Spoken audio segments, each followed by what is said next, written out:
निवेदन है, गरुड़ पुराण को उठाइए, तीसरा अंश देख लीजिए। और गरुड़ पुराण का तीसरा अंश कहता है, ऐसी अवस्था में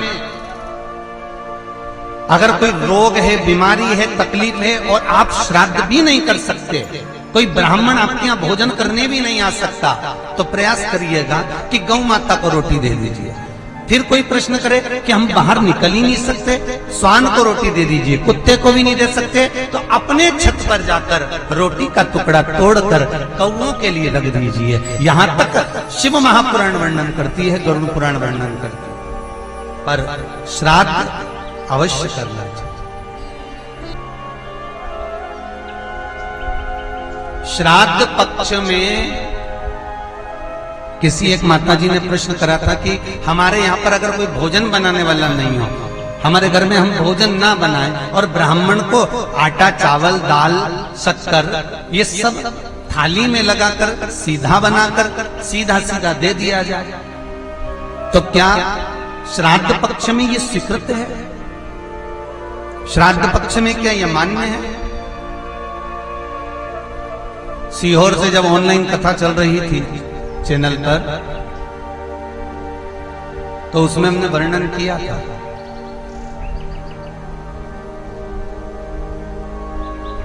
कि 16 दिन श्राद्ध के, 16 दिन में से अगर आप किसी एक दिन भी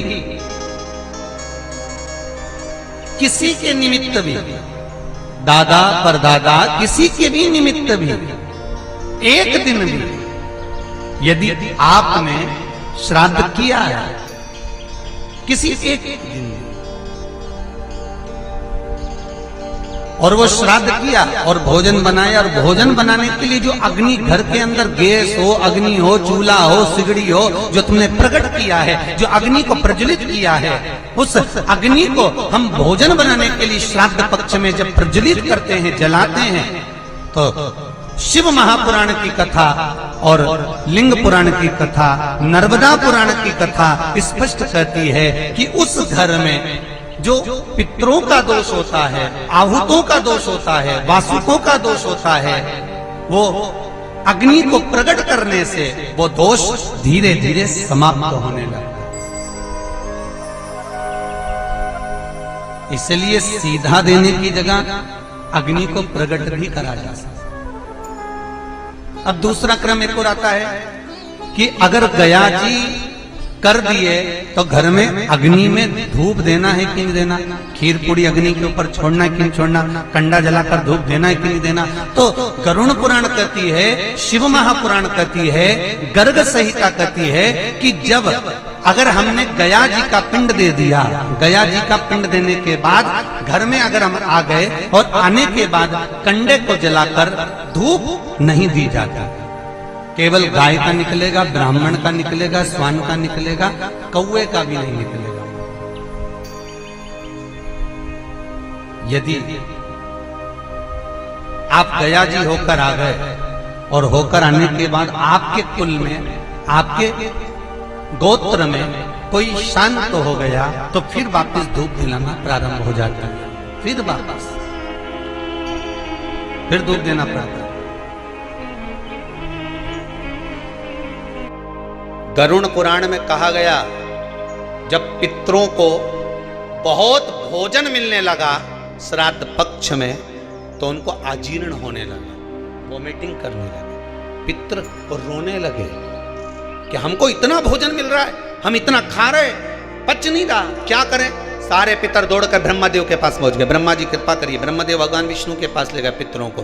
भगवान विष्णु ने पूछा क्या हुआ, तो क्या महाराज जी ये पितर रो रहे हैं। क्यों? कि 16 श्राद्ध में इनको खाने को मिलता, साल भर तो मिलता ही नहीं, एक बार जब जम के मिलता है तो डट के खा लेते हैं, और डट के पितर खा लेते हैं तो वो अजीर्ण हो जाता है। क्या करें? सब लेकर भगवान शंकर जी के पास गए।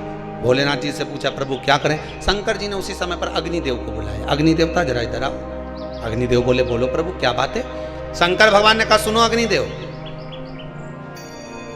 जितनी देर तक 16 दिन श्राद्ध के पितृ मृत्यु लोक में रहेंगे, अपने अपने घर में जाकर भोजन करेंगे, तब तक 16 दिन तक अग्नि देवता इन पितरों के साथ रहेंगे।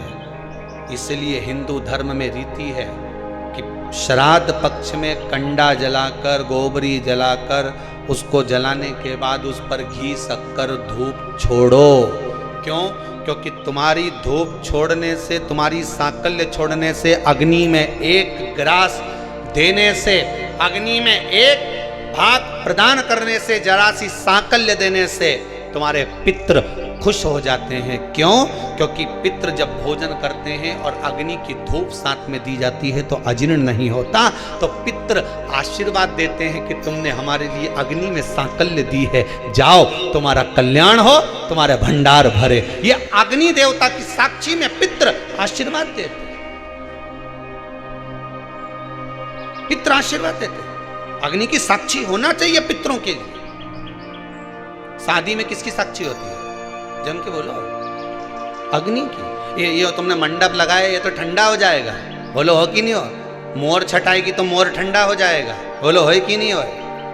ये जितना बाराती आया एक ना एक दिन ये भी ठंडा हो जाएगा, बोलो है कि नहीं हो? सब अपने अपने घर पहुंच गया। ये सोफा सेट ने, पलंग सब चले जाएगा, नहीं गद्दा रजाई और टेंट हाउस का था नहीं, ये भी चले जाएगा, बोलो सही है कि गलत है? पंडित जी ने पूजन कराई, वे भी चला जाएगा। अब सब कुछ चले गया। फिर शादी का जो तुम्हारा संबंध हुआ है, हाथ जो पकड़ाया गया है, उसकी साक्षी कौन देगा? तो कि ये जो अग्नि की 7 भांवर डाली है, ये अग्नि साक्षी है।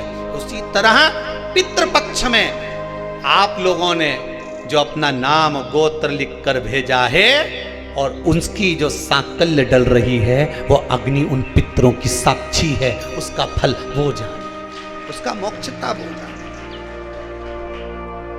स्वान को, कौवे को श्राद्ध पक्ष में जब भोजन दिया जाता है, भोजन हम प्रदान करते हैं स्वान को, कुत्ते को और कौवे को।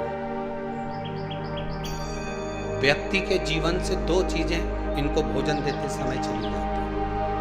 पहला, व्यक्ति का अहम, क्या चले जाता है? अहम, अहंकार।